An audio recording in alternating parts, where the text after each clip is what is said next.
નમસ્કાર વિદ્યાર્થી મિત્રો, ધોરણ 10 વિષય ગણિત પ્રકરણ 6 ત્રિકોણની અંદર આપણે થિયરી આધારિત વધારાના દાખલા સમજી રહ્યા છીએ. તો આજે પણ એ જ રીતે આગળ વધીશું અને એની અંદર આજના દિવસનો આપણો 5મો પીરિયડ એટલે કે 5મો દિવસ છે આજે આ પ્રકરણનો. થિયરી આધારિત દાખલા. મિત્રો, અહીંયા આપણે જે થિયરી સમજી ગયા છીએ તેને તમારી નજરની સામે રાખવી પડશે. આપણે જે થિયરી સમજ્યા છે એને એક વખત રિપીટ કરાવું છું. પહેલાં બે ત્રિકોણ અલગ અલગ હોય, તે બંને વચ્ચેની કોઈ એક સંગતતા આપેલી હોય તો તેને આધારે આકૃતિ દોરીને બાજુઓના ગુણોત્તર તેમજ પરિમિતિના ગુણોત્તર આપણે સમજી ગયા. હવે આગળ આપણે ક્ષેત્રફળનો પણ ગુણોત્તર સમજીશું. બીજો પોઈન્ટ આપણે સમજી ગયા હતા, એમાં ત્રિકોણની કોઈ એક બાજુને સમાંતર કોઈ એક રેખા દોરેલી હોય તો તે બાકીની બે બાજુ અને બે ભિન્ન બિંદુમાં છેદે ત્યારે મોટી છેદમાં નાની અથવા નાની છેદમાં મોટી અથવા નાની છેદમાં નાનીના ગુણોત્તરો લાગુ પડતા હતા. ત્રીજો પોઈન્ટ હતો આપણો, ત્રિકોણના કોઈ એક ખૂણાનો દ્વિભાજક સામેની બાજુને બે ભાગ કરે છે. તે બંને ભાગ જે ખૂણાના સામાન્ય ભુજ હતા તેના સંલગ્ન રેખાખંડો કહેવાતા હતા. ત્યારે પણ મોટી છેદમાં નાની અથવા નાની છેદમાં મોટીના ગુણોત્તર લાગુ પડતા હતા.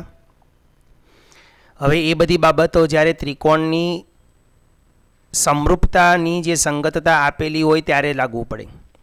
આજે આપણે જોઈએ પ્રશ્ન 1, ત્રિકોણ XYZ અને ત્રિકોણ ABCમાં ખૂણો A બરાબર ખૂણો X છે અને ખૂણો Y બરાબર ખૂણો B છે. એટલે કે અહીંયા તમને બે ખૂણાઓ વચ્ચેની એકરૂપતા બતાવવામાં આવી છે અને બે બાજુનો ગુણોત્તર આપેલો છે 2:3 અથવા 2/3 અને એસીનું માપ છે 7.2 હોય તો ZX શોધવાનો છે. મિત્રો, હું તમને આકૃતિ દોરીને સમજાવું છું. તમને અહીંયા જે બે ત્રિકોણ આપેલા છે બંને ત્રિકોણ વચ્ચેની સંગતતા સમરૂપતા બતાવવામાં આવી નથી. એનો મતલબ એવો છે કે તમારે બે ત્રિકોણ વચ્ચે કઈ શરતને આધારે સંગતતા સમરૂપતા થાય તે પ્રૂવ કરવું પડશે. એટલે કે આવી રીતે, જો ધ્યાન આપજો, પહેલો ત્રિકોણ હું લખું છું X, Y અને Z. બીજો ત્રિકોણ, હવે જો મારે એ ખૂણાને બરાબર X ખૂણો છે એટલે X જ્યાં હશે ત્યાં હું A લખીશ.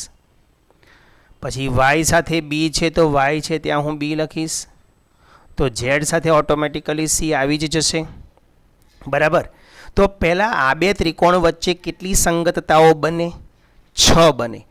6માંથી પેલી 5 શરતો હતી ને ધોરણ 9ની અંદર, બા બા બા, બા ખૂ બા, ખૂ બા ખૂ, કા ક બા અને ખૂ ખૂ બા અથવા ખૂ ખૂ શરત. આ પ્રકારની જે 5 શરતો હતી એ 5 શરતમાંથી કોઈ એક શરતને આધારે તમારે સંગતતા સમરૂપતા બતાવવી પડશે. તો કારણ કે અહીંયા સંગતતા સમરૂપતા બતાવવી નથી. સંગતતા સમરૂપતા એટલે શું એ હું તમને બતાવી દઉં. આગળના જે દાખલા આપણે ગણી ગયા હતા, જો એમ તો આ રકમની અંદર એ સંગતતા સમરૂપતા નથી જ, પણ અહીંયા જે ખૂણા Cનો જે દ્વિભાજક છે ને એને આધારે જે સંલગ્ન રેખાખંડનો પોઈન્ટ લાગુ પડે છે એટલે એ અગાઉ પૂર્વ થઈ ગયું છે, અગાઉ એને સિદ્ધ કરી ચૂકવામાં આવ્યું છે. એટલે એ આપણે વિના સાબિતીએ કે કોઈ પણ શરતના લખ્યા વગર તમે એને સીધું લખી શકો. આ બંને ત્રિકોણ એટલે કે PQS અને PRS એ બંને વચ્ચે સંગતતા સમરૂપતા ઓટોમેટિકલી બની જ જાય. બરાબર. આમાં પણ એવું છે, ઉપરનો CPQ અને CAB વચ્ચે સંગતતા સમરૂપતા બની જાય. આ પ્રમેય છે બધા. એ પ્રમેયને આધારિત આપણે એ શરતને સીધી જ લઈ લેવામાં આવશે. પણ જ્યાં સુધી જો આવી શરત બે અલગ અલગ ત્રિકોણ હોય અને આવી શરત ન આપી હોય તો તમારે પહેલાં આ શરત સમરૂપતા કયા શરતને આધારે છે તે તમારે બતાવવું પડશે. તો એ જોઈએ અહીંયા. ખૂણો A, ત્રિકોણ ABC અને ખૂણો XYZ અને ત્રિકોણ ABCની વચ્ચેની સંગતતા સમરૂપતા બતાવવા માટે આપણે આવા પ્રમેય પણ ભણ્યા હતા, તમને ખ્યાલ હશે. બરાબર. ત્રિકોણ ABC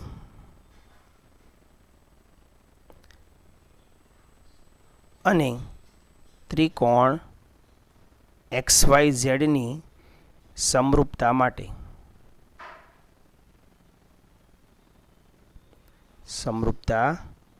માટે તમારે લખવું પડશે આ રીતે. તો ખૂણો એ એકરૂપ ખૂણો x છે તથા ખૂણો બી એકરૂપ ખૂણો y છે.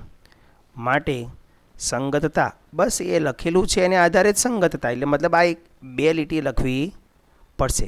સંગતતા, હવે હું અહીંયા XYZ લખું અથવા ABC લખું, કોઈ પણ લખું તો ચાલે ને. કોઈ પણ ત્રિકોણનું નામ પહેલાં લખું છું, હું ABC લખું છું. તો એને અનુરૂપ કોણ છે x, તો અહીં પહેલાં x લખીશ. બીને અનુરૂપ કોણ છે y, તો સીને અનુરૂપ ઓટોમેટિકલી z આવી જશે. ABC સાથે XYZ સંગતતા સમરૂપતા છે. સંગતતા સમરૂપતા છે. કઈ શરતનો ઉપયોગ તમે કર્યો અહીંયા, તો કે ખૂ શરતનો ઉપયોગ કર્યો. બરાબર. બસ આ જે મુદ્દો આપણે અગાઉ ધોરણ 9ની અંદર જો યાદ હોય તો એની સાબિતીવાળા દાખલાની અંદર કરતા હતા, બસ એ જ લખવાનું છે. 5 શરતમાંથી કોઈ એક શરતને આધારે સંગતતા સમરૂપતા છે એમ બતાવવું પડશે. બસ હવે તમે સીધો ગુણોત્તર લખી શકો. હવે તમારે એસી કેટલો આપેલો છે 7.2, તો એસીમાં અહીંયા હું લખીશ 7.2. ત્યાર પછી જે AB અને XYના જે ગુણોત્તર આપ્યા છે, તો AB = 2 અને સાથે ગુણોત્તર છે એટલે x લખી દઉં હું, અને XY સાથે 3x લખી દઈશ. એ આકૃતિની અંદર લખી દઉં અને અહીંયા ન લખું તો પણ ચાલે. હવે મારે XZ શોધવો છે, આ શોધવો છે. તો પહેલા ત્રિકોણનો XZ શોધવો છે. સંગતતા સમરૂપતા મળી ગઈ છે એટલે હવે હું સીધો ગુણોત્તર લખી શકું. આપણે અત્યાર સુધી અગાઉ તમને પાછું સ્ક્રીન ઉપર બતાવું, જે આપણે થિયરી ભણ્યા પછી જે પહેલા દાખલા ગણ્યા હતા તે જો.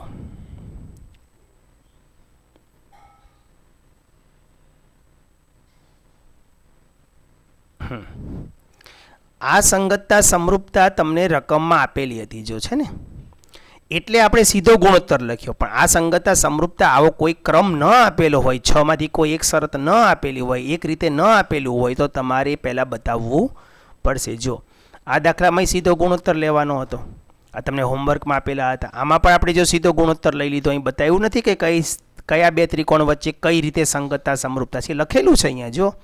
એટલે આપણે અહીંયા લખવાની જરૂરિયાત પડતી નથી, અહીંયા લખેલું છે એટલે સીધો ગુણોત્તર લીધો છે. જો આને આધારે સીધો આ ગુણોત્તર લખી શકો છો, પણ આ દાખલાની અંદર એવું આપેલું નથી, એટલે તમારે પહેલાં આ સંગતતા બતાવવી પડશે. ઓકે, હવે ગુણોત્તર લખી શકો. XZ ના છેદમાં, XZ એટલે પહેલા ત્રિકોણની જમણી બાજુ, તો બીજા ત્રિકોણની જમણી બાજુ એની નીચે તમારે લખવી પડશે. તો અહીં શું આવશે? AC. બાજુમાં એવો ગુણોત્તર લેવાનો છે કે જે બંને માપ આપેલા હોય. તો પહેલા ત્રિકોણનું કયું માપ આપેલું છે? ડાબી બાજુનું, એટલે કે XY. તો આ બાજુ પણ ડાબી બાજુ લઈ લઈશું AB.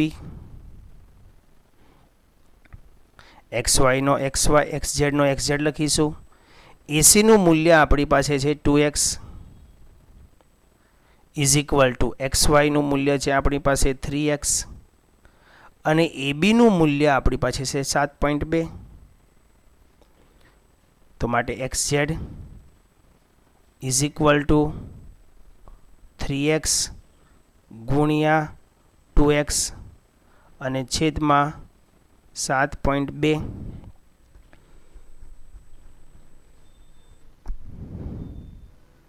XY ના છેદમાં AB. સોરી, હજી ભૂલ કરી આપણે. AC નું મૂલ્ય અહીંયા 7.2 મૂકવાનું છે.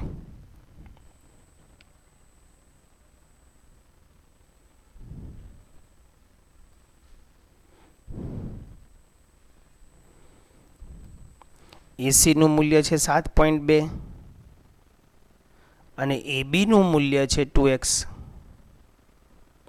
એટલે અહીંયા 2x આવશે, અહીંયા 7.2 એટલે 72/10 લખી દઉં, ચાલશે. XX ઉડી ગયા, 36 દુ 72. બરાબર. માટે XZ બરાબર 36 તરી 6 તરી 18 ને 108 108 છેદમાં 10 એટલે 10.6 સોરી 10.8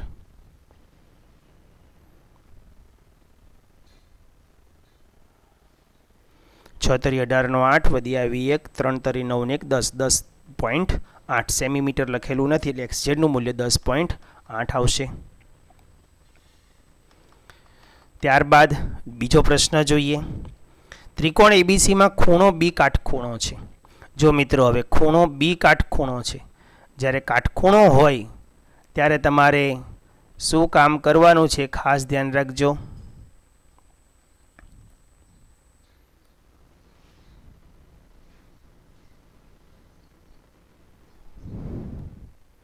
કાટખૂણો દોરીએ આપણે પહેલા. આ નહીં ચાલે.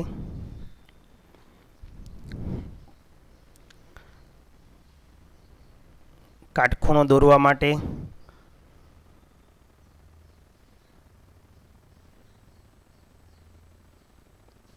આ રીતે લઈશું. બરાબર. ત્રિકોણ ABC કાટખૂણો છે, એમાં ખૂણો B કાટખૂણો છે એટલે આ જગ્યાએ ખૂણો B કાટખૂણો થશે. ત્યારબાદ અહીંયા A અને C તમે ગમે ત્યાં લખી શકો. હવે BD એ કર્ણ ઉપરનો વેધ છે. મિત્રો ધ્યાન આપજો, BD એ કર્ણ ઉપરનો વેધ છે એટલે હું B માંથી એક કર્ણ ઉપર વેધ દોરીશ. વેધ એટલે ત્યાં પણ 90 અંશનો ખૂણો બનાવે. યાદ કરો તગડોવાળી આકૃતિ. બરાબર. થિયરી બતાવું તમને, જુઓ. અને આ આકૃતિ પણ તમારી એક થિયરીનો કે પ્રમેયનો ભાગ છે, તેથી આને પણ આપણે સંગતતા વગર સ્વીકારી લેવાની રહેશે. પાયથાગોરસનો નિયમ અને એની સાથે કાટકોણ ત્રિકોણનો મુદ્દો આ સમજાયો. તો જુઓ, કાટકોણ ત્રિકોણ માટે પહેલો મુદ્દો હતો પાયથાગોરસ, એટલે આ નિયમ પણ લાગુ પડશે આ આકૃતિની અંદર. ત્યારબાદ જો ખૂણો B કાટખૂણો હોય અને B કાટખૂણાના શિરોબિંદુમાંથી AC ઉપર કર્ણ પરનો વેધ BD દોરેલો હોય તો જો આ રીતે છે. તો ABC ટોટલ મૂળ ત્રિકોણ ABC છે એના 3 ત્રિકોણ બન્યા. એક ADB જો તગડો બને છે અને BDC મેં અહીંયા પેન્સિલથી તમને 3 પણ દોરેલો બતાવ્યો છે. બરાબર. એ 3 વચ્ચે સંગતતા સમરૂપતા છે. જો લખ્યું છે 3 સંગતતા સમરૂપતા મળે જ આ. એટલે હવે આની માટે તમારે કોઈ પેલી બાબા કે બાખુબા કે કાકબા વાળી શરતોને આધારે આવી કોઈ સંગતતા સમરૂપતા બતાવવાની નથી, ઓટોમેટિકલી બની જ જાય. એટલે એને આપણે વિના સાબિતીએ સીધું સ્વીકારી લેવાનું રહેશે. બરાબર. તો હવે એમાં આગળ વધીશું અને એ સંગતતા કઈ બને છે તેને આધારે અને કયો ત્રિકોણ આપણો બનાવવાનો છે અને શોધવાનો છે તે જોઈએ. તો ખૂણો B કાટખૂણો છે, BD કર્ણ ઉપરનો વેધ છે. કઈ કઈ બાજુ આપેલી છે તો કે AB આપેલા છે 8, BC આપેલા છે 6. હવે ત્રિકોણ BDC નું ક્ષેત્રફળ શોધવાનું છે. BDC એટલે આનું ક્ષેત્રફળ શોધવું છે આપણે. ક્ષેત્રફળ શોધવા માટે બાજુઓના વર્ગોનો ગુણોત્તર, મિત્રો યાદ રાખજો. તો બાજુઓના વર્ગોનો ગુણોત્તર શોધવા માટે તમારે પહેલા બધાના ક્ષેત્રફળની બાજુઓના માપ તો શોધવા જ પડશે. તો આ દાખલો થોડોક તમારે લાંબો રહેશે. કેવી રીતે કામ કરવાનું છે તે જોઈએ અહીંયા. તો પહેલા આપણે જે ત્રિકોણ ABC છે અને એમાં એક કાબ A છે ને કાબ B છે, તો પહેલા AC શોધી લઈએ. AC ને શોધીને પછી કોઈ એક બાજુને આપણે x તરીકે ધારી લઈશું, એટલે બીજું તમારું એ કુલ બાજુમાંથી x માઇનસ જેટલું થશે અને એને આધારે પછી આપણે આગળ વધતા જઈશું. તો આગળ વધીએ. સૌથી પહેલા આપણે AC શોધીએ પાયથાગોરસના નિયમ. તો ત્રિકોણ ABC કાટકોણ ત્રિકોણ હોવાથી પાયથાગોરસના પ્રમેયને આધારે ત્રિકોણ ABC કાટકોણ ત્રિકોણ હોવાથી AC square is equal to AB square વત્તા BC સ્ક્વેર. AC નો વર્ગ એટલે કે આપણે શોધવાનો છે તે, અને AB નો વર્ગ એટલે કે 88 64 વત્તા 6 નો વર્ગ 36, 64 ને 36 નો સરવાળો આવશે 100, AC square is equal to 100 માટે AC બરાબર આવશે 10. ઓકે, તો હવે આપણે જરૂર છે એ વસ્તુને શોધીએ ત્રિકોણ ABCની. હવે આપણે એક કામ કરીએ, અહીંયા પહેલાં બે ત્રિકોણ વચ્ચેની સંગતતા હું તમને સમજાવી દઉં. એ પણ એક છે ને પછી જો એક આ રીત બતાવી છે મેં તમને કે જો BDCનું તમારે ક્ષેત્રફળ શોધવું હોય તો 1/2 કાબ A ને કાબ B આવે, એટલે કાટખૂણો બનાવતી બે બાજુની તમારે જરૂર પડે તો પહેલાં આ સૂત્ર વાપરવાનું, પછી આ સૂત્ર પણ વાપરી શકો. એક હું તમને ટૂંકી રીત બતાવી દઉં. આપણી પાસે મૂળ ત્રિકોણ છે એક ABC, બરાબર. ABC સાથે તમારી BDCની સંગતતા સમરૂપતા થાય, BDCની સંગતતા સમરૂપતા થાય. હવે તમારે BDCનું ક્ષેત્રફળ શોધવું હોય તો હું BDCને ક્યાં રાખીશ? ઉપર, અને નીચે ક્યાં રાખીશ? ABCને. હવે બાજુમાં હું એવી બે બાજુઓના ગુણોત્તર લઈશ અને એના વર્ગ કરીશ, કારણ કે સૂત્ર યાદ કરો, ત્રિકોણના ક્ષેત્રફળનો ગુણોત્તર ત્યારે જ મળે જ્યારે તેમની બાજુઓના વર્ગોના ગુણોત્તર સમાન હોય. હવે તમે અહીંયા એવી બે બાજુઓ લખવાની કે જે તમારી પાસે હોય, મતલબ AB લખી શકો, ABના છેદમાં BD લખી શકો, ABના છેદમાં BD. તો તમારી પાસે AB છે, BD છે નહીં, તો એ નહીં લખવાનું. BCના છેદમાં DC લખી શકો, BCના છેદમાં DC લખી શકો, DC તમને અહીંયા મળી જશે, બરાબર ને. શોધીએ, ચાલો આગળ જઈએ તો ખરા, એટલે ખબર પડશે. AC શોધવાનો છે, અહીંયા BD શોધવાનો છે. BD અને DC આપણી પાસે હોવા જોઈએ. અહીં BC છે, જોઈએ આગળ. પછી AC, તો કે અહીં AC છે, એની સાથે BC, તો કે BC પણ છે. તો AC મળી ગયો તો પછી સીધું તમે અહીંયા ACના છેદમાં, અહીંયા BC આવશે, BDC છે ને ઉપર, BDCનો BC, BDCનો BC એટલે આ BC. પહેલા સાથે ત્રીજું, તો અહીંયા પહેલા સાથે ત્રીજું કોણ આવશે? AC. તો આ ગુણોત્તરને આધારે તમે ડાયરેક્ટ કામ કરી શકશો, બરાબર. તો પહેલાં આપણે AC તમને 10 મળી ગયો. હવે તમે કઈ સંગતતાનો ઉપયોગ કરો છો એ ખાલી અહીં લખવાનું રહેશે. પણ ક્ષેત્રફળ શોધવા માટે પહેલાં તમારી પાસે ABCનું ક્ષેત્રફળ હોવું જોઈએ. તો પહેલાં આપણે એ શોધી લઈએ. ત્રિકોણ ABCનું ક્ષેત્રફળ, ત્રિકોણ ABCનું ક્ષેત્રફળ બરાબર 1/2 ગુણ્યા કાબ A એટલે કે AB ગુણ્યા કાબ B એટલે કે BC. કાટખૂણો બનાવતી એક બાજુ ને કાટખૂણો બનાવતી બીજી બાજુ, કાબ A ને કાબ B એટલે 8 ગુણ્યા 6, 88 64, 64ના છેદમાં 2 એટલે કે 32. એકમ લખેલા નથી એટલે અહીંયા તમારે એકમ લખવાનો નથી, બરાબર. ચાલો હવે મિત્રો એકદમ ટૂંકી રીત, બરાબર. પહેલાં તો તમે કઈ સંગતતા પસંદ કરો છો? તો સંગતતા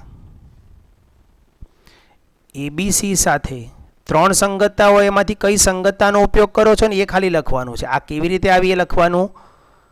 ABC સાથે BDC સમરૂપતા છે, સમરૂપતા છે માટે તમારે જેનું ક્ષેત્રફળ શોધવાનું છે એને ઉપર લખું છું હું. BDCનું ક્ષેત્રફળ છે, આ BDC બીજાનું ક્ષેત્રફળ ઉપર, પહેલાનું ક્ષેત્રફળ જે તમે અહીંયા શોધ્યું એ નીચે. બાજુમાં એવા બે બાજુના ગુણોત્તર લેવાના છે અને તેના વર્ગ કરવાના છે, કારણ કે ક્ષેત્રફળમાં બાજુઓના વર્ગોનો ગુણોત્તર આવે. ઓકે, હવે કઈ બે બાજુ? અહીંયા એવા જ, જો આ માપ આપણી પાસે આવી ગયું, આ આપણે શોધવાનું છે. 1 2 3 ને 4, 4માંથી 3 માપ હોવા જરૂરી છે. તો અહીંયા એવા બે માપ લખવાના જે આપણી પાસે આકૃતિ પ્રમાણે ને સંગતતા પ્રમાણે હોય. ઓકે, તો અહીંયા આપણે લખીશું BC બીજો ત્રિકોણ, એટલે આ ત્રિકોણની બાજુ જ ઉપર રાખવાની છે. તો એનો મેં BC લીધો. BC એટલે પહેલું અને ત્રીજો પોઈન્ટ, બિંદુ લીધું, પહેલું અને ત્રીજું. તો આમાં મારે A અને C લેવા પડે, જે બંને આપણી પાસે છે. ઓકે, તો હવે કિંમતો મૂકો અહીંયા. BDC આપણે શોધવાનો છે. ABCનું મૂલ્ય આપણી પાસે 32 આવી ગયું છે. BC એટલે કે 6 છે, આપણે 6નો વર્ગ કરવાનો આવશે અહીંયા. અને AC જે અહીંયા આપણે શોધેલો છે 10, અહીંયા આપણે 10નો વર્ગ કરવાનો આવશે. તો માટે BDCના છેદમાં 32 બરાબર 6નો વર્ગ 36 છેદમાં 100 અને ગુણ્યા અહીંયા આવશે 32. સોરી, આ 32 તમારે અહીંયા ખસેડવા પડશે, હમણાં આપણે રહેવા દઈએ. બરાબર. ચાલો તો હવે BDC ઇઝ ઇક્વલ ટુ 36 ગુણ્યા 32 કરો અને એને તમારે 100 વડે ભાગી લેવાના. આ તમારું BDCનું માપ આવશે. ઓકે, BDCનું ક્ષેત્રફળ આવશે. બીજી રીત તમને અહીંયા બતાવી છે મેં. પહેલાં તમારે શું કામ કરવાનું થયું? AC શોધી લેવાનો છે. AC શોધી લેશો પછી તમે આ સૂત્રનો ઉપયોગ કરજો. આ સૂત્રનો ઉપયોગ કરશો અને એની અંદર BCની કિંમત ને ACની કિંમત મળશો ને મેળ મૂકશો એટલે તમને CD મળશે. પછી તમારે આ સૂત્રનો ઉપયોગ કરવાનો છે. પહેલાં CD શોધવાનો, પછી CD શોધ્યા બાદ તમારે એક બીજું સૂત્ર વચ્ચે વાપરવું પડશે અહીંયા ADનું. તો AC is equal to AD વત્તા DC થાય. એટલે બીજું સૂત્ર તમારે આ વાપરવાનું આવશે અને પછી ત્રીજું સૂત્ર આ વાપરવાનું આવશે. 1, 2 ને 3 સૂત્ર વાપરશો એટલે તમને CD અને BDના મૂલ્ય મળી જશે. પછી તમે 1/2 પાયો ગુણ્યા વેધવાળું સૂત્ર પણ વાપરીને કામ કરી શકશો. ઓકે, આગળ જઈએ. મેં આ એટલે લીધું છે કે કારણ કે આપણે આ થિયરી સમજી ગયા છીએ એટલે ટૂંકમાં કામ થઈ શકે છે. આગળ વધીએ અને પ્રશ્ન નંબર 3 જોઈએ. ત્રિકોણ ABCમાં P અને Q અનુક્રમે AB અને ACના મધ્ય બિંદુઓ છે. તો આકૃતિ દોરીશું એની માટે. બરાબર, મધ્ય બિંદુઓ બતાવવાના છે. આકૃતિ થોડીક મોટી દોરી દઈએ. કોણ કોના મધ્ય બિંદુઓ છે? તો કે AB અને ACના મધ્ય બિંદુઓ છે. એ ત્રિકોણ ABC પહેલાં લખી દઈએ, ABC. ત્યારબાદ મધ્ય બિંદુ આપણે અહીં લઈશું. ABનું મધ્ય બિંદુ P લેવાનું છે અને ACનું મધ્ય બિંદુ Q લેવાનું છે. AB અને ACના મધ્ય બિંદુ P અને Q છે. APQનું ક્ષેત્રફળ, APQ એટલે આને જોડતો એક રેખાખંડ દોર દઉં. આનું ક્ષેત્રફળ તમને આપી દીધું છે 12√3. ધોરણ 9ની અંદર આ પ્રશ્ન હતો આવો જ સેમ. આ ક્ષેત્રફળ છે. તો ABCનું ક્ષેત્રફળ શોધો. હવે તમે અનુમાન લગાડીને અહીંયા એક બીજું બિંદુ ધારી લો. ધારો કે BCનું મધ્ય બિંદુ R છે. તો હવે આને તમે જોડશો આની સાથે અને આ બિંદુ P ને R સાથે જોડશો તો તમે જુઓ મિત્રો, મૂળ ત્રિકોણના કેટલા કુલ ભાગ પડ્યા? 4. તો સ્વાભાવિક છે હવે ABCનું ક્ષેત્રફળ આ જે ટુકડો છે આટલો એના 4 ગણું. તો આ પણ 12√3 થાય, આ પણ 12√3 થાય ને આ પણ 12√3 થાય. સમજાઈ ગયું? એટલે તમારે જે ત્રિકોણનું ક્ષેત્રફળ શોધવાનું છે એની હવે વાત કરી. હવે જો આ મધ્ય બિંદુઓને જોડતો રેખાખંડ હોય ને તો એ હંમેશા BCને કેવો આવશે? સમાંતર. તો પહેલાં તમારે એ બે ત્રિકોણ વચ્ચેની સંગતતા પહેલાં બતાવવી પડશે. પહેલો લઈએ ત્રિકોણ ABC અને ત્રિકોણ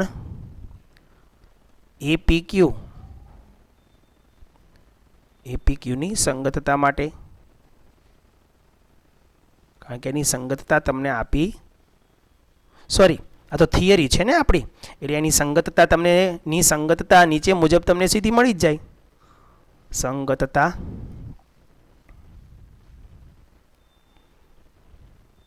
કઈ મળશે? ABC સાથે APQ સમરૂપતા છે. આ થિયરીને આધારે આપણે સીધું શીખવાનું આવે ને, કારણ કે જો મધ્ય બિંદુને જોડતો રેખાખંડ હંમેશા ત્રીજી બાજુને સમાંતર જ હોય. બરાબર. તો હવે આપણે સીધું ક્ષેત્રફળનો ગુણોત્તર લઈ લઈએ. આપણે શોધવાનો છે ABCનું ક્ષેત્રફળ, એટલે હું ABCને ઉપર રાખીશ અને છેદમાં હું PQRને રાખીશ. ઇઝ ઇક્વલ ટુ ABCના છેદમાં PQR. હવે આ જે બાજુ હવે મધ્ય બિંદુ છે તો હું આ બાજુને X ધાર લઉં તો આ બાજુ પણ મારો X થાય. તો આખો કેટલો થાય? 2x થાય કે ન થાય? આખો બાજુ મારી 2x થાય. ઓકે, તો હવે હું અહીંયા કઈ બાજુ લઈશ તો કે AB² છેદમાં હું શું લઈશ? AP square. ઓકે, હવે એબીસીનું ક્ષેત્રફળ આપણે શોધવાનું છે. PQRનું ક્ષેત્રફળ આપી દીધું છે 12 વર્ગમૂળ 3. 12 વર્ગમૂળ 3. એબીનું મૂલ્ય આપણી પાસે 2x ધારેલું છે અને એનો વર્ગ કરવાનો છે. એપીનું મૂલ્ય આપણે x ધાર્યું છે, એનો પણ વર્ગ કરવાનો છે. માટે એબીસી ના છેદમાં 12 વર્ગમૂળ 3 ઇઝ ઇક્વલ ટુ આ 2x નો વર્ગ એટલે 4x નો વર્ગ અને નીચે x નો વર્ગ. x નો વર્ગ ઉડી ગયો. 4 આ બાજુ ગુણાકારમાં, 4 સાથે 12 વર્ગમૂળ 3 ગુણાકારમાં આવી જશે. તો માટે એબીસી ઇઝ ઇક્વલ ટુ 4 ગુણ્યા 12 વર્ગમૂળ 3. 12 ચોક 48. સાદી સંખ્યાનો ગુણાકાર સાદી સંખ્યા સાથે થાય. વર્ગમૂળ 3 તેમના તેમ રહેશે. 12 ચોક 48 વર્ગમૂળ 3 એબીસીનું ક્ષેત્રફળ થશે. ઓકે, ત્યારબાદ પ્રશ્ન નંબર 4 છે. ત્રિકોણ એબીસીની બાજુઓના મધ્યબિંદુ આપ્યા છે પી, ક્યુ અને આર. બધી જ બાજુઓના મધ્યબિંદુ આપેલા છે. મિત્રો, આ તમે જે હમણાં કર્યું ને આપણે ઉપર કામ, એના જેવું થશે સેમ. દરેક બાજુઓના મધ્યબિંદુ આપેલા છે. અહીંયા મધ્યબિંદુ લઈ લઈશું આપણે.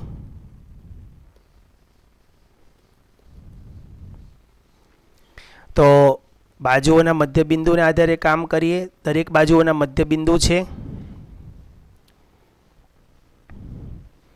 નામ આપી દઈશું પહેલા એબીસી.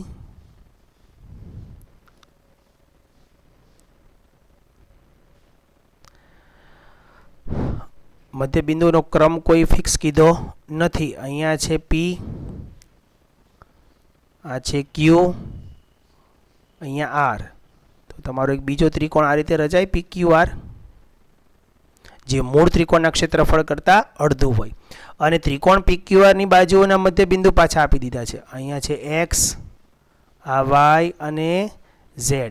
આ x છે, y છે અને z છે. એટલે બીજો ત્રિકોણ પાછો એની અંદર પાછા હજી 4 ભાગ થયા.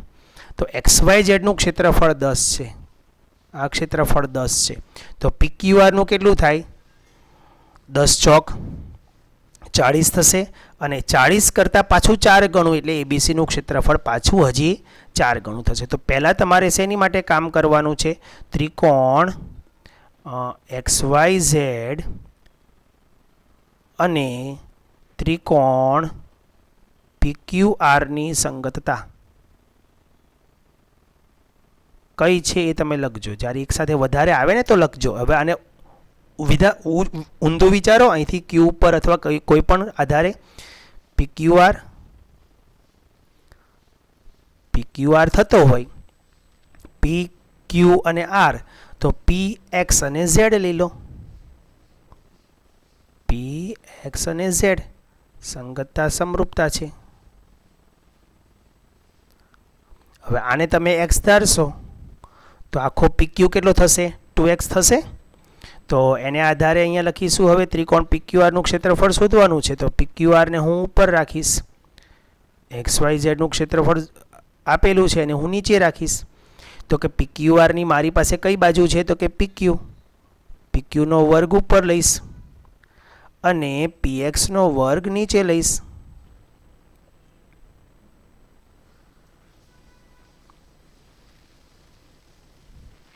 સોરી, આમાં તો આપણે આ થિયરી આધારિત સીધું કામ કરી લઈએ ને 1/4 વાળું, કે આનો મધ્યબિંદુને જોડતા રેખાખંડો તેનું 4 ભાગમાં વિભાજન કરે છે. તો એને આધારે પણ સીધું આપણે લખી શકીએ. આ બંને વચ્ચેની સંગતતા બતાવવાની કોઈ જરૂરિયાત અહીંયા નથી, કારણ કે સંગતતા તો જ્યારે એક સમાંતર રેખાખંડ આવશે તો જ બનશે. એટલે અહીંયા સીધો જ ગુણોત્તર આપણે લેવાનો રહેશે. ત્રિકોણ PQR અને XYZ ઇઝ ઇક્વલ ટુ, એટલે XYZ નું માપ જે છે એ ચોથા ભાગનું છે ને PQR છે આખો ભાગ છે. તો તમારું જે માપ છે આના કરતાં PQR નું ક્ષેત્રફળ 4 ગણું થશે ને, એટલે 4/1 નો ગુણોત્તર લાગશે. તો માટે PQR અને છેદમાં XYZ નું મૂલ્ય છે 10 ઇઝ ઇક્વલ ટુ 4/1 માટે PQR ઇઝ ઇક્વલ ટુ 10 ચોક 40. બસ એ રીતે બાજુનું તમારે ABC સાથે PQRનું બતાવવાનું છે. ABC શોધવાનો છે અને PQR હવે તમારી પાસે આવી ગયો. ઇઝ ઇક્વલ ટુ 4:1 ગુણોત્તર છે. આની અંદર કિંમતો મૂકશો એટલે તમને એનો જવાબ મળી જશે. ત્યારબાદ મિત્રો ખરા ખોટા છે પ્રશ્ન 5ની અંદર. જોઈએ આપણે થોડીક સમજૂતી મેળવી લઈએ. ત્રિકોણના સમતલમાં એવી રેખા દોરી શકાય. હવે અહીંયા ત્રિકોણના સમતલ અને રેખાની વાત છે એટલે થિયરી બતાવું તમને. અગાઉ સમજાવી દીધેલી છે, તમારે એ વિડીયોને રિપીટ કરવાનો રહેશે અથવા થિયરીને હું તમને સ્ક્રીન ઉપર બતાવું છું, તમારે ખાલી એ જોવાનું છે. આ કયો દિવસ છે? બીજો દિવસ. ટોપિક 1 ડે 2નો વિડીયો તમારે જોવાનો છે. એની અંદર આ પોઈન્ટ્સ જોવા રહ્યો. ત્રિકોણ અને તેના સમતલમાં રહેલી રેખા વચ્ચે 3 વિકલ્પ ઉદ્ભવી શકે. ત્રિકોણ અને રેખા એકબીજાને છેદે નહીં, એટલે કે એવી રેખા દોરી શકાય કે જે ત્રિકોણને છેદે નહીં. પછી જો એક બિંદુમાં છેદતી હોય તો એ કોઈ પણ એક શિરોબિંદુમાંથી પસાર થતી હોય, કાં તો એમાંથી, કાં તો બીમાંથી, કાં તો સીમાંથી. અને જો બે ભિન્ન બિંદુને છેદતી હોય તો એ ત્રીજી બાજુને છેદે નહીં. જો પણ નહીં છેદે નહીં એનો મતલબ એવો નથી કે આ સમાંતર જ હોય, બરાબર? છેદે નહીં કારણ કે આનું માપ લિમિટ છે, BC આટલો જ હોય.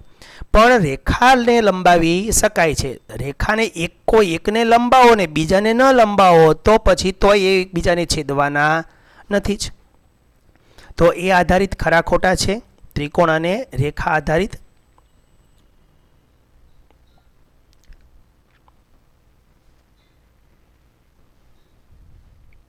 તો ત્રિકોણના સમતલમાં એવી રેખા દોરી શકાય કે જે ત્રિકોણને ન છેદે. તો વિધાન સાચું છે.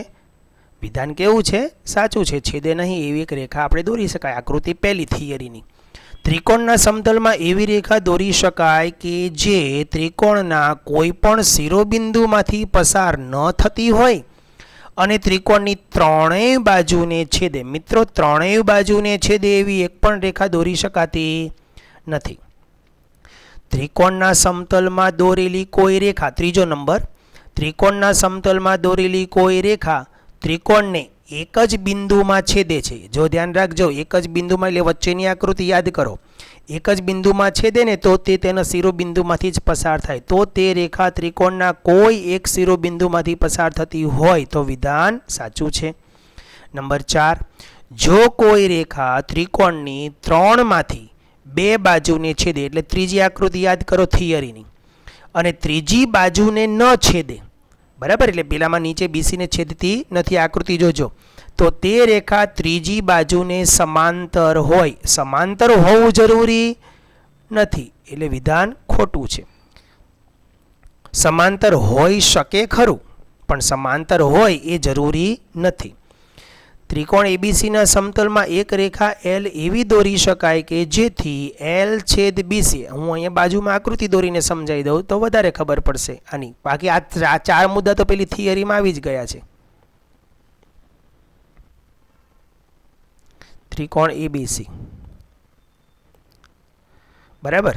હવે એક રેખા એવી દોરી શકાય જે BC છેદ, એટલે કે BC ને P માં છેદે ને AC ને Q માં છેદે. એટલે હું આમ રેખા દોરી શકું. આ BC ને ક્યાં છેદે છે? P માં, ને AC ને ક્યાં છેદે છે? Q માં.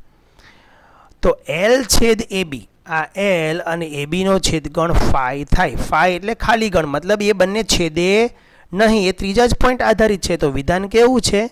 સાચું છે. છેદે નહીં, સાચું છે. છેદ phi જ થાય, બરાબર. ત્યાર પછી લઈ લઈએ પ્રશ્ન નંબર 6. એ પણ વધારાના દાખલા સ્વરૂપમાં જ છે. સમાંતર બાજુ ચતુષ્કોણ PQRS આપેલો છે.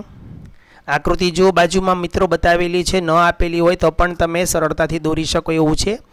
Q dash M dash R, આને ડેશ વાંચવાનો છે, માઇનસ વાંચવાનો નથી. Q dash M dash R એટલે કે Q અને R ની વચ્ચે M છે, તથા QM બરાબર 1/4QR. એનો મતલબ શું થાય એ હું તમને બતાવું. આપણે અહીંયા ગણતરીમાં જરૂર પડશે એટલે આપણે અહીંયા જ બતાવું છું. તમને જે આપેલું છે QM is equal to 1/4QR. હવે QR ને હું નીચે લઈ લઉં તો QM ના છેદમાં QR બરાબર 1/4, એટલે કે QMનું માપ 1 જેમ છે તો 1x અને QR નું માપ 4x છે એટલે આખું, એટલે આ 3x થાય.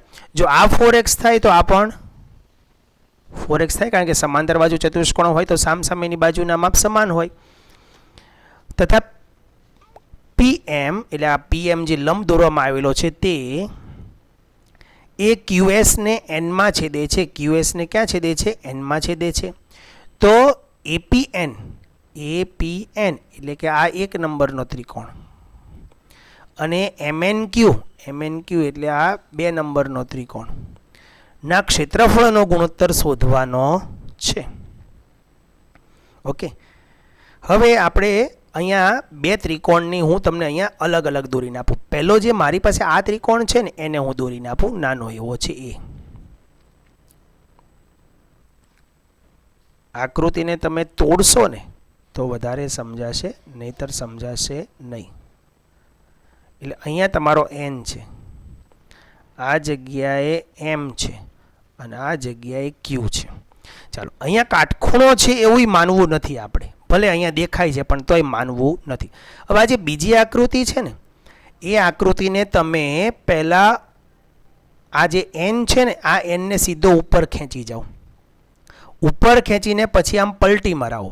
આપણે અગાઉ જ્યારે થિયરીઓને 2 ત્રિકોણ વચ્ચેની સંગતતા સમરૂપતા હતી ને ત્યારે હું આ શબ્દો બોલ્યો હતો, ઉલટાવવું, પલટાવવું અને ફેરવવું. ઉલટાવવું, પલટાવવું અને ફેરવવું. તો પહેલાં હું આને અહીંથી આમ ઉલટાવું છું, પછી આ બાજુ ઉલટાવું છું, ડાબી બાજુ, બરાબર. તો કેવી આકૃતિ બનશે એ જુઓ, તમને અહીંયા બતાવી દઉં. તમે Nને ઉપર લઈ જાઓ છો એટલે પહેલાં શું બનશે? Nને ઉપર લઈ જશો એટલે પહેલાં આવું બનશે. આ ઉપર લઈ જાઉં છું Nને, N ઉપર લઈ ગયો તો P અહીંયા રહેશે ને S અહીં રહેશે કે નહીં? ઓકે, હવે હું આને આમથી આમ ફેરવી દઉં છું, મતલબ આ આખી સાઈડને આ બાજુ લઈ જાઉં છું.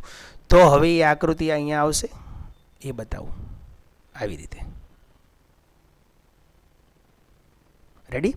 તો એનો મતલબ એમ થયો N આ બાજુ જતો રહ્યો, આ P પણ આ બાજુ જતો રહ્યો અને S અહીંને અહીંયા રહ્યો. અહીંયા પકડી રાખવાનું છે ને અહીંથી આમ ફેરવવાનું છે. તો આ S. હવે જો આ બંને ત્રિકોણો જો સમરૂપ દેખાય છે?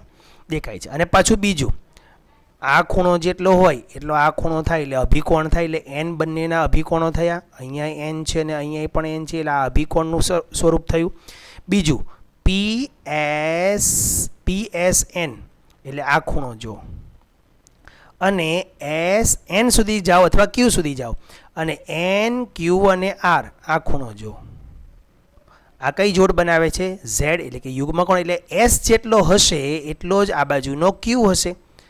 તો આ બાજુનો Q જેટલો હશે એટલો જ આ ઉપરવાળો આ S હશે. એટલે ખોખું શરતને આધારે હજી જો અહીંયા કાટખૂણો છે એવું સ્પષ્ટીકરણ કરેલું નથી, અહીંયા કાટખૂણો છે ને અહીંયા કાટખૂણો છે એવું સ્પષ્ટીકરણ કરેલું નથી, એટલે એ આપણે લેવાનું નથી. તો પહેલાં આ 2 ત્રિકોણ વચ્ચેની સંગતતા સમરૂપતા મેળવવી પડશે. તો 2 ત્રિકોણ વચ્ચેના ક્ષેત્રફળનો ગુણોત્તર શોધવો છે તો પહેલાં એ બંને વચ્ચેની સંગતતા શોધવી પડશે. ત્રિકોણ NQM, હું નામ કોઈ પણ લખી શકું અહીંયા, NQM. મેં આ MNQની જગ્યાએ હું ત્રિકોણનું નામ 6 રીતે આપી શકાય પણ સંગતતા એક જ રીતે થાય. અને ત્રિકોણ મેં શું લીધું અહીંયા? MQM. તો અહીંયા NSP હું લઈશ, NSPની સંગતતા માટે મારે પહેલાં કામ કરવું પડશે, કારણ કે અહીં સંગતતા સમરૂપતા આપી નથી. પહેલાં કયો ખૂણો? તો કે N, ખૂણો N. પણ N નીચેના ત્રિકોણનો N એટલે કયો? આખું નામ લખજો. N નો મતલબ આખું નામ લખવાનું છે. N એટલે કોણ? તો કે અભિકોણ QNM. QNM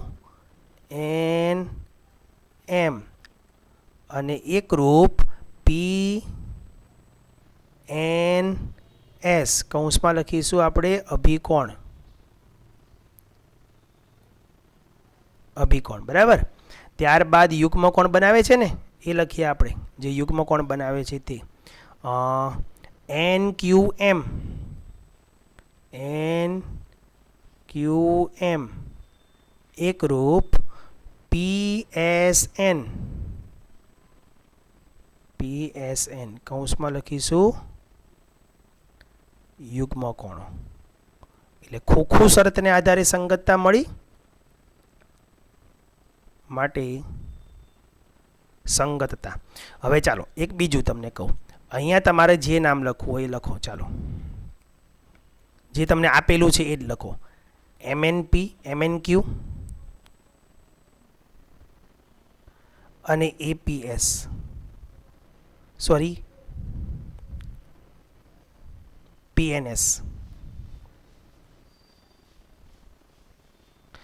આ ક્રમથી તમે કામ કર્યું. હવે એની સંગતતાનો કોઈ ફિક્સ ક્રમ થશે. સંગતતાનો જે ક્રમ છે ને તમે અહીંથી લખો. NMQ લખશો તો NPS લખવો પડશે તમારે.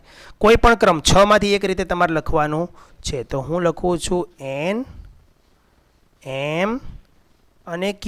પહેલા ત્રિકોણને આ રીતે લખ્યું છે NMQ, તો અહીંથી હું લખીશ NPS.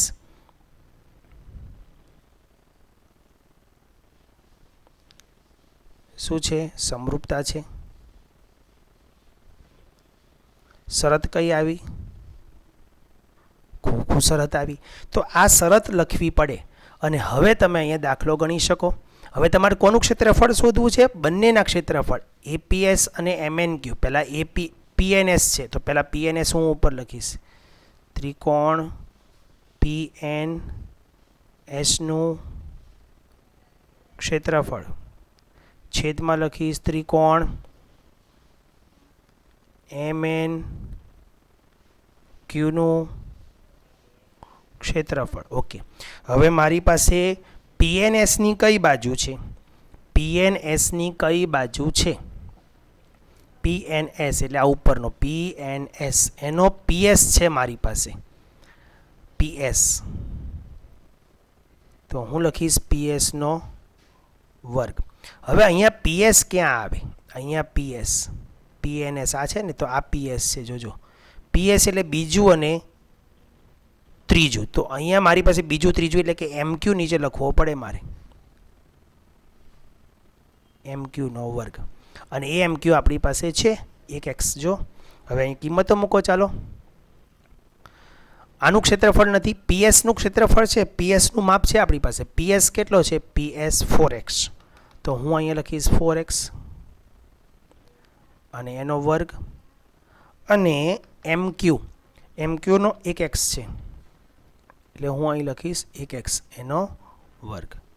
4x એટલે ચોકે ચોકે 16x નો વર્ગ, નીચે 1x નો વર્ગ, વર્ગ x વર્ગ ઉડી ગયા. તો ગુણોત્તર શું આવ્યો? 16/1. એનો ગુણોત્તર જ પૂછ્યો છે, 16/1 એનો ગુણોત્તર આવશે. તો મિત્રો આ આકૃતિને તમારે આ રીતે વિભાજન કરવી પડશે તો તમને સમજાશે. પહેલાં આમાંથી આપણે આ દોરી અને આમાંથી પછી આપણે આ બનાવી. બરાબર? ઓકે, આગળ જઈએ. ખરા ખોટા છે પાછા, કારણો સહિત આપવાના છે.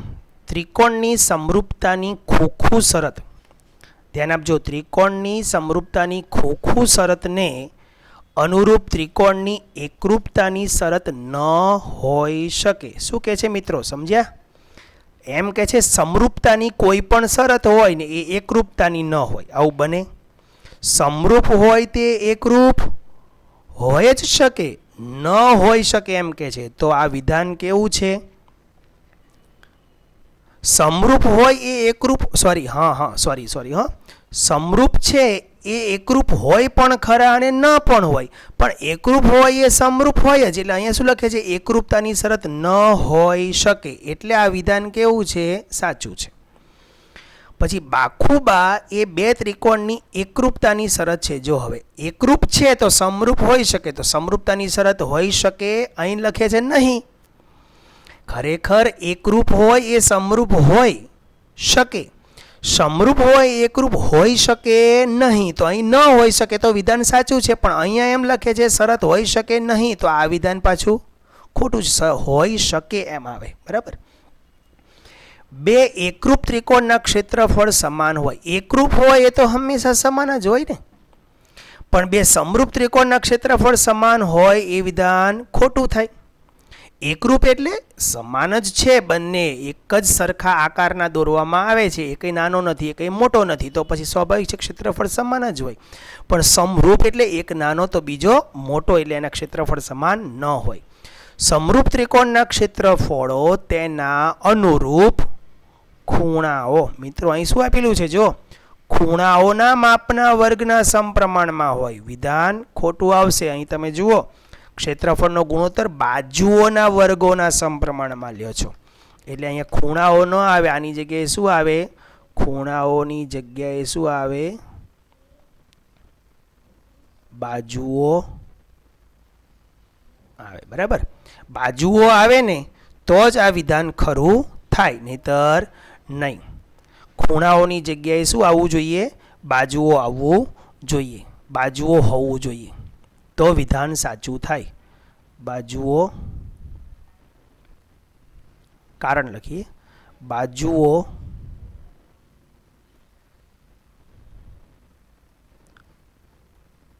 હોવું જોઈએ તો વિધાન સાચું થાય. ઓકે, એટલે અત્યારે આ વિધાન કેવું છે, ખોટું છે થિયરી પ્રમાણે. ત્યાર પછી મિત્રો થોડાક હોમવર્કના દાખલા છે. દરેક દાખલા તમારે પ્રશ્નની ગણતરી સાથે જ કરવાના છે. વિકલ્પો છે અને 11 ખાલી જગ્યાઓ છે. ન આવડે તો તમે મને ફોન કરીને પૂછી શકશો. જય હિન્દ, જય ભારત.